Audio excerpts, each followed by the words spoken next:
Kumusi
Tusabe korale haleluya izihimbaze. Tusikwaya haleluya imusifu Bwana. Tukora tuzanira ibiseke.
kuri paruwasi yo mu Kaburanwa muri Repentance. Kwa jina ni Mkristo na pia ni Mkristo wa kanisa letu huko Kaburanwa katika kanisa la Repentance. Iyi misi rero afise rendezvous mu bitaro muri Wakarede yo kubagwa. Atapasuliwa hapo hospitali ya Rwakalede mwezi siku. Yigeze kugira accident bamushiramo icuma none hageze ko bagikurayo. Aliwekewa chuma sasa ni wakati wa kukitoa. Bacane muri misi rero azobari muri Wakarede nibaza ko abazogirirwa ibakwe muzohashika. Bunde mwezi siku ni wataenda katika hospitali ya Rwakalede watamuona huko wamsaidie. Kandi Yesu azomuba hafi turabizi. Na Bwana Yesu atakuwa pamoja naye tunasadiki. Tugiye rero gutanga gutanga ibigira 10 n'amashikanwa. Tunaenda kutoa sehemu ya 10 na sadaka uko bisanzwe biri nyene kama gisi binavyo amrishwa. Kandi gutanga kuzana umugisha. Pia kutoa vinaleta baraka. Usumba ibindi byose. Zaidi ya kila mambo yote. Usumba no guhabwa. Zaidi ya kupewa. Ijambo ry'Imana rivuga. Ndio gisi neno la Mungu linasema. Cyane kubijanye n'ikigira 10. Pia kuhusu sehemu ya 10. Ubu nibaza ko ano muri eglise turetse kwibutsa gusa nta muntu atazi iryo banga iryo ari ryo cyane ciza kirimo. Najua kwa kanisa hii hakuna mwenye ajui siri hiyo na mema yako katika sehemu kutolea Mungu sehemu ya 10. Rero uri mushasha ukabukeneye gukora ico gikorwa urashira ukuboko hejuru baguhibasha. Kama uko mpya wakupe barua. Aba protokolo nico gikorwa bajejwe. Walinda usalama ndio huduma zao. Ucha baigwa mushire mu kigira 10 cyawe. Watakupa hiyo bahasha utie sehemu ya 10. Natwe tugiye rero guhezagira abagiye gutangira ico gikorwa. Na sisi tunaenda kubariki wenye ambao wanaenda kutenda hiyo huduma. Kubatura kwa majambo y'ubushobozi. Acha tuwatamkie maneno ya uwezo. Kandi amajambo arema igitangaza ku buzima bwawe. Pia maneno yanayoumba miujiza ndani ya maisha yako. Uhamagara ubwiza bw'Imana mwaka kanya. Acha tuisho tupite utukufu wa Mungu muda huyu. Na mana bivuze n'abarozi baratongera iyo bagomba gutanga ibimazi byabo. Ayasema hiyo na wachawi wananuia kwa kutoa dhabihu zao. Natwe rero tweho twahawe ububasha bwo kuvuga no gutongera umugisha ico tugiye kwatura kubeko mwaka kanya mu izina rya Yesu. Nasi tulipewa mamlaka ya kutamka chenye ambacho tunatamka kinakuia katika jina la Yesu. Reka dusenge Imana. Acha tumuombe Mungu. Tunyarukije turafise na janvier bucagira concert. Na janvier iko na muda wanajiandaa concert. Ariko aritegura kuzoshira indirimbo ziwe ahabona tukabona ivyo amazimisi ariko arakora. Kuna nyimbo zake ambazo iko anaandaa ili azitie hadharani. Amwe yoba yanyarukije gushira hari amo mu minota 2 akaba uwahejeje nawe acashira ko turabona. Na akiwa ameharakisha Mkristo na yeye pia akanaendelea. Turabivyagiye kutwereka mu misi za. Acha tuone ambaye atatuonesha kwa siku zijazo. Tube turafashwa n'izo ndirimbo. Tusaidiwe na nyimbo hizo. Mana data twese mu ijuru. Mungu Baba mbinguni. Hezagira ababagiye kugutangira. Bariki wanaenda kukutolea. Byabigira 10 n'amashikanwa. Sehemu ya 10 na sadaka. Hamwe na yamashimwe. Na zile shukrani. Ku muntu wese agutangiye. Kama gisi mtu anavyokutolea. Turahezagira amaboko y'ibiganza byiwe. Bariki utuma za mikono. Tuhagarika imivumo n'inyatsi. Unasimamisha laana na nafsi. Ikintu cyose cyo kwitambika imbere yawe. Kitu chote ambacho kitakuwa pingamizi. Ariko turahezagira ibikorwa bakora. Tunabariki huduma zao. Indimiro zabo. Milima yao. Imiryango yabo.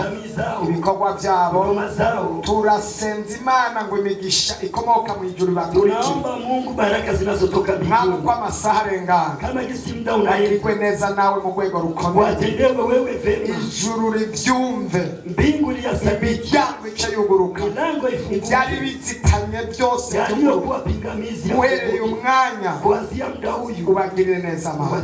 Turagushimiye ko ugiye gukora nakushukuru mu izina rya Yesu. Amen. Amen.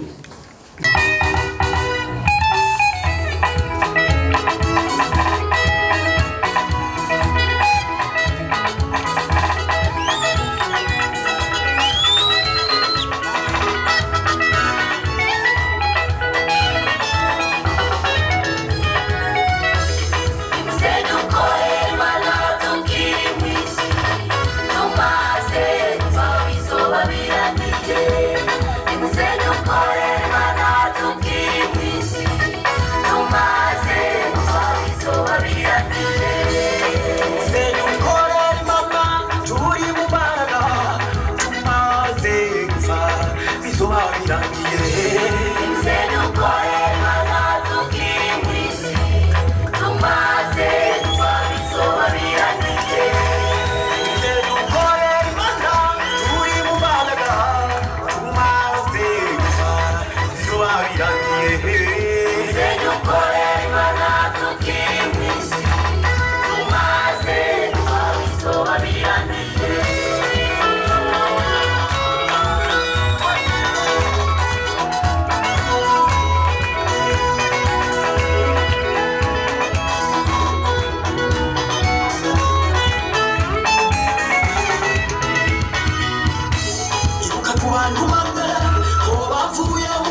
Mana ibakorera iki abategura Umwami Imana abamugisha kandi abayikiye. Bwana Mungu awabariki, awape haja za mioyo yenu. Yesu abagire neza. Yesu atende vema. Imana ibahiche imitima yifuza. Mungu awape haja ya mioyo yenu. Imana itugendera. Mahali pale Mungu atutembelea. Namwe ize kubagenda. Na nyinyi pia watembelee. Yesu abahumugisha. Yesu awabariki sana. Byagire aho mwicariye mu bubwa neza. Kaeni mahali mnakaa ili mtulie vizuri. Tunafisa umukozi w'Imana. Tunaye mtumishi wa Mungu. Tugendeye uno munsi. Ametutembelea kwa leo. Reka tumusaba ashike hano baramutse. Acha tumusie afike mahali hapa atusalimu. Ashike hano dukomera amashu. Afike mahali hapa tushangilie Bwana makofi. Bwana Yesu asifiwe sana. Amen. Reka saba bakunze umwami wacu Yesu Kristo bazamura ibiganza. Turamukanye mu izina rya Yesu. Amen. Nakoze. Nashimye Imana iri mu ijuru. Idushoboje gushika hano. Ntabwo ari ubwa mbere ariko ibaye rya kabiri. Uyu munsi simvuga byinshi rero. Nizera ko nzogaruka hano. Amen. Amen. Nashimye Imana kubw'umwongere wanyu. Ni umubyeyi wanje nanje. Aba nitwa Ntakirutimana Ale. Aba ntuye hano mu Kanyosha. Aba ndongoye ishengero ryitwa First Institutional Baptist Church. Ikorera hano mu Burundi, mu Kinama, aha mu Ruziba, ku Mugere, no mu Rumonge, mu Birimba. Imana ibahezagire. Mbega muramwakiye mu izina rya Yesu. Umwami amukorera iki? Yesu aguha umugisha mwinshi cyane.